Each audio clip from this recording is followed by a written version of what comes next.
వైష్ణవి ఎప్పుడో ఇంటర్వ్యూలో చెప్పింది ఒకసారి, మా మా డైరెక్టర్ ఇంత మంచి రైటర్ అంటే సెట్లో రాసేవాడు స్క్రిప్ట్ అని. గుర్తులేదా నీకు? అలా చెప్పొద్దని కూడా చెప్పాను నేను యాక్చువల్లీ. సో అంటే నేను ఆ బ్రెయిన్లో ప్రాసెస్ చేసుకుంటూ ఉండేవాడిని. ఆ సాడ్ మూడ్లో ఉంటూ పొద్దున ఒకటి రాసేవాడిని, సాయంత్రం ఒకటి రాసేవాడిని, కొట్టేసి మళ్ళీ నైట్ ఒకటి రాసేవాడిని. మా డైరెక్షన్ డిపార్ట్మెంట్కి తెలుసు యాక్చువల్లీ, వాళ్ళు ప్రింటర్ క్యారీ చేసుకుంటూ వెళ్ళేవాళ్ళు వెహికల్లో, ఎప్పుడు వీడు ఏ వర్షన్ పంపిస్తాడని. నైట్ పంపించేవాడిని, పొద్దున పంపించేవాడిని, క్యారవాన్లో కూర్చొని రాసేవాడిని, మళ్ళీ సెట్లో కూర్చొని రాసేవాడిని. అంటే ఇంక రాస్తూ రాస్తూ రాస్తూ రాస్తూ రాస్తూ ఇదే పని మీద ఉండేవాడిని యాక్చువల్లీ. సో అది సెట్లో రాయటం కాదు, ప్రాసెస్ చేసుకొని రాయటం. సో నాకు స్క్రీన్ ప్లే అవార్డు అనౌన్స్ చేయగానే నాకు అదే తను చెప్పింది అది గుర్తొచ్చింది. ఏంటంటే దీన్ని ఒక 2-3 ఏళ్ళు మోసాను తల్లో అలాగా. చాలా చాలా అంటే ఈ కథ ఒక పెయిన్ఫుల్ కథ.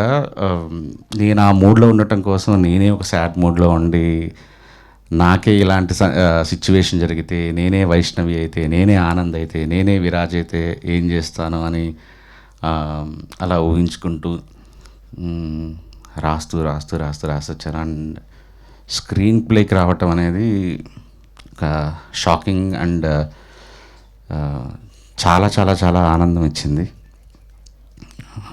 రెండోసారి నేషనల్ అవార్డు తీసుకోవటం ఇంకా ఆనందం ఇచ్చింది. అండ్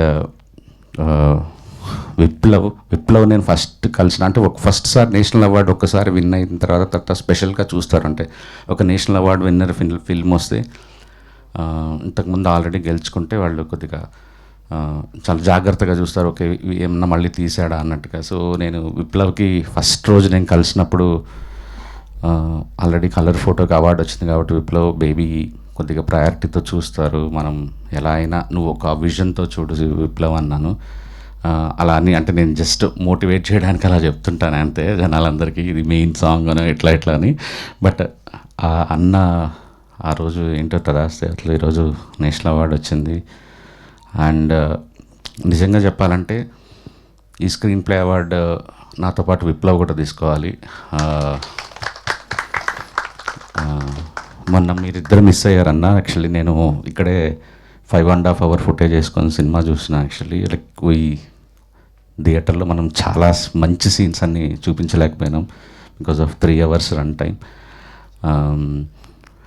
సో దానికి ఇంత బాగా రావటానికి, ఆ స్క్రీన్ ప్లే అలా ఉండటానికి reason Viplav. And love you Viplav.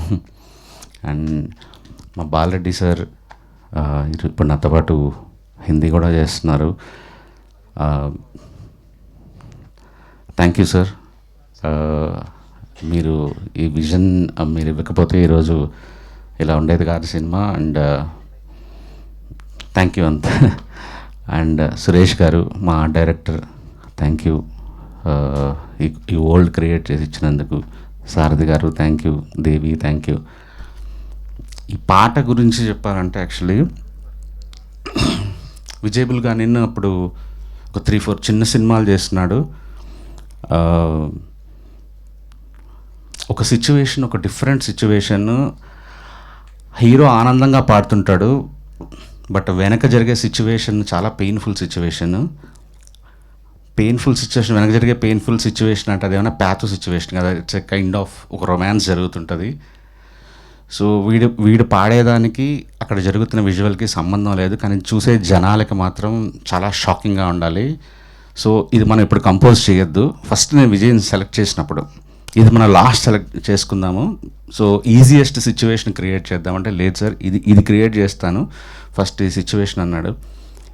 ఒక 5-6 ట్యూన్స్ తర్వాత ఈ ట్యూన్ వచ్చింది. విజయ్ చాలా దరిద్రంగా పాడతాడు అనేది అందరికీ తెలుసు బేసిక్గా. సో నాకు అర్థం కావట్లేదు, విజయ్ ఒకసారి ఎవరైనా ఊరికే లిరిక్ రాయించి నాకు ఏదైనా ఒక ఫేక్ లిరిక్ పంపించమంటే, సురేష్ బన్సెట్టి, నేను తన పేరు ఇంతకుముందు ఎప్పుడు వినలేదు, సురేష్ బన్సెట్టి రాశాడు, మన కథ లాంటి మరో కథ చరిత్రలో ఉండదంటనే అని ఒక మాట చూడగానే అసలు ఇంకా నాకు అంటే సినిమా ఇంకా వరకు స్క్రిప్ట్ కంప్లీట్ అవ్వలేదు పూర్తిగా, కానీ ఒక గ్రేటెస్ట్ లవ్ స్టోరీ నేను హిస్టరీలో చూడని ఒక లవ్ స్టోరీ అని ఒక మాటలో రాసేసిన తర్వాత నేను ఆ లైన్కి తగ్గ సిచ్యువేషన్ క్రియేట్ చేయాలి ఫస్ట్లో అనుకున్నాను. అందుకే ఆనంద్ వర్షంలో నుంచి వర్షంలో కూర్చొని ఏడుస్తున్నప్పుడు ఆ లైన్ మళ్ళీ రిపీట్ చేశాను. యాక్చువల్లీ నేను అసలు ఈ సినిమా మొత్తము ఒక ఒక ఒక లిరిసిస్ట్తో రాయించుకుందాం అనుకొని, నాకు హీఈస్ మై సేవియర్ సురేష్ బన్శెట్టి. అంటే ఈ పాట ఇంత బ్యూటిఫుల్ రాసాడంటే నాకు విన్న తర్వాత నేను ఇంకా వేరే వేరే ఇంకా ఇంకా ఇంకా నాకు వద్దు, నాకు ఇదే కావాలి అని ఫిక్స్ అయ్యాను. ఆ తర్వాత ఒక సిచ్యువేషన్లో నిజం చెప్పాలంటే ఒక 40 నిమిషాల ఫుటేజ్ని ఒక 3 నిమిషాల్లో చెప్పాల్సి వచ్చినప్పుడు సినిమా చూపించాను తనకి. సినిమా చూపించి ఈ 40 మినిట్స్ నువ్వు 3-4 మినిట్స్లో చెప్పాలి నువ్వు కథని అంటే, సినిమా చూసొచ్చి పాట రాశాడు యాక్చువల్లీ, చంటి పిల్లల ఊగే మనసు అని. అదే లిటరలీ 40 మినిట్స్ ఆఫ్ ఫుటేజ్ని. ఆ తర్వాత సినిమా అంతా అయిపోయింది, క్లైమాక్స్లో మళ్ళీ ఒక బ్యాక్గ్రౌండ్ స్కోర్లో ఎక్కడో పడిపోతుంది ఏదో అనుకుని అక్కడో పాట సిచ్యువేషన్ మళ్ళీ క్రియేట్ చేసి లిటరలీ సింగర్ వచ్చేసి అక్కడ పాట పాడుతుంటే సాహితీ తను అక్కడ కూర్చొని అప్పటికప్పుడు పాట రాశాడు, కలకలమే సాంగ్. ప్రతి ఒక్కరూ ఈ సినిమాకి హీరో, దాంట్లో ఒక hero Suresh Banshetti. Thank you sir. Like మీ మాటలో తను పాడటం, ఆనంద్ దానికి ప్రాణం పెట్టడం, ఆ పాటలో యువర్ ద బెస్ట్ అంతే. ఇంకా 5 పాటలు రాశారు నాకు. రోహిత్ పాడుతున్నప్పుడు నాకు రోహిత్ తన అచీవ్మెంట్ ఇందామో తెలియదు, తను ఆల్రెడీ ఇండియన్ ఐడల్ గెలుచుకున్నాడు, ఇవన్నీ నాకేం తెలియదు. బట్ ఎక్కడో నాకు ఎస్కేఎన్ కానీ ఓ పెద్ద సింగర్కి వెళ్దాం నాకు ఒక్కసారి ట్రాక్ ఒక్కసారి వినిన తర్వాత తినగాక ఇంకెవరు అంతే. సో నేను ఇంకా గుర్తుంది వాళ్ళ తన బావ అనుదీప్ తను రికార్డ్ చేసిన టైం, ఆ మూమెంట్స్ నాకు ఆ రోజు తెలిసి సినిమా బ్లాక్ బస్టర్ అవబోతోంది అన్న ఒక ఫీలింగ్ వచ్చేసింది. అండ్ నాకు పర్సనల్గా నిన్న టీవీ చూస్తున్నప్పుడు లైవ్లో ఫస్ట్ స్క్రీన్ ప్లే అనౌన్స్ చేశారు, హ్యాపీగా ఉన్నా. ప్రేమిస్తున్న రోహిత్ అని చూడగానే నాకు డబల్ హ్యాపీ అనిపించింది అసలు. The song deserves and Rohit deserves. I'm super happy for you Rohit.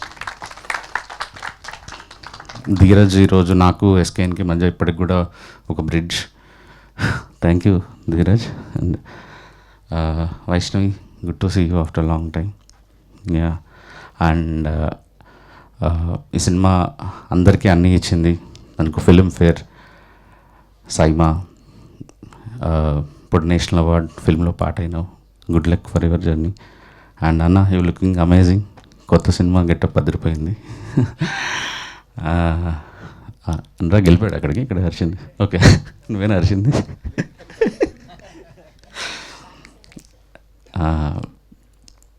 Anand అన్న ఈ పాట పాడేటప్పుడు నాకు ఇంకా గుర్తుంది. అంటే తనకి అప్పటి వరకు ఎప్పుడు లిప్ ఇవ్వలేదు తను, అంటే పాట పాడేది.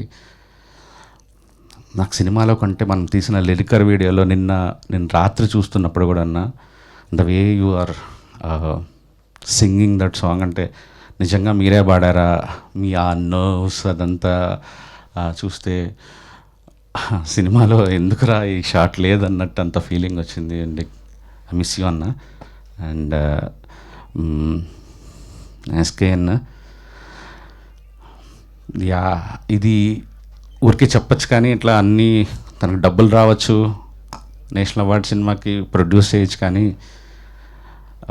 శ్రవంతి ఇందాక చెప్పినట్టు ఫస్ట్ దే ఎమోషన్ అయ్యాను నేను. నన్ను ఎవరు నమ్మని రోజున ఒకడు నమ్మాడు అని. నిజంగా నాతో పనిచేయడం చాలా కష్టం, ఎందుకంటే అలా లాగుతుంటా, రాస్తుంటా, పీక్కుంటా, మళ్ళీ తీసిందే తీస్తుంటా, చెక్కిందే చెక్కుతుంటా.